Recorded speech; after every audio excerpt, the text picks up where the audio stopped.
Day one of the final F1 preseason test. Is it test 2 or test 3? Depends who you ask. It was also the first test day that we had full F1 coverage. The media blackout is finally over. Red Bull lost a lot of time in the morning. A fluid leak meant they were limited to the evening running. They did a pretty good mileage there. Isaac Hadrid all day. Max Verstappen was the only driver in the entire grid to sit out today, as Red Bull have their strategy of just having one driver for one day as much as possible. Isaac Hadrid's got not gained much luck when it comes to running and testing. He's been the driver that's been compromised with the most amount of reliability problems and not much mileage, but he does seem pretty confident. We'll see how he goes alongside Max in Melbourne. McLaren had strong pace. Piastri, we saw, actually used the boost overtake on Ollie Behrman earlier on. Good to see that in process. Ferrari seemingly had a very good day. Probably the most impressive and the biggest surprise, I would say, so far in terms of better than they expected. Kind of look like they're the second to Mercedes at the moment. Their power unit is doing a very good job. Mercedes do look like the team to beat at the moment. George Russell was fastest, just by 100th from Oscar Piastri,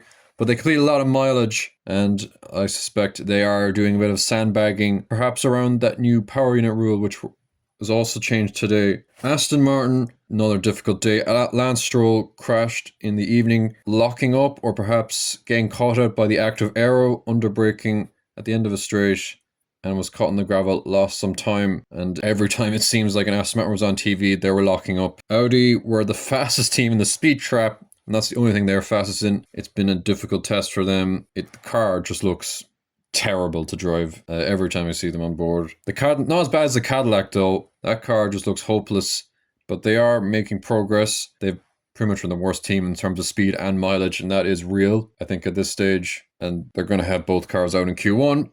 But they're not as bad as the first test. They were 3.3 seconds off the pace of Valtteri Bottas. Haas, who had a very strong test 1 in Bahrain, not as strong today, not much running, and not as strong pace. The biggest news of today is that the FIA have proposed to close a loophole around the compression ratio of the engines. The 16:1 ratio is perhaps being exploited by a loophole by Mercedes, and the FIA proposed to close this loophole in August.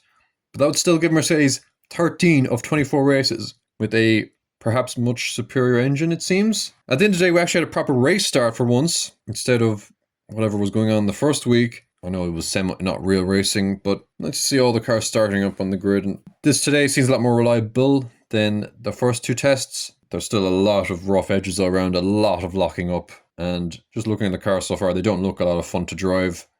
Hopefully better to race.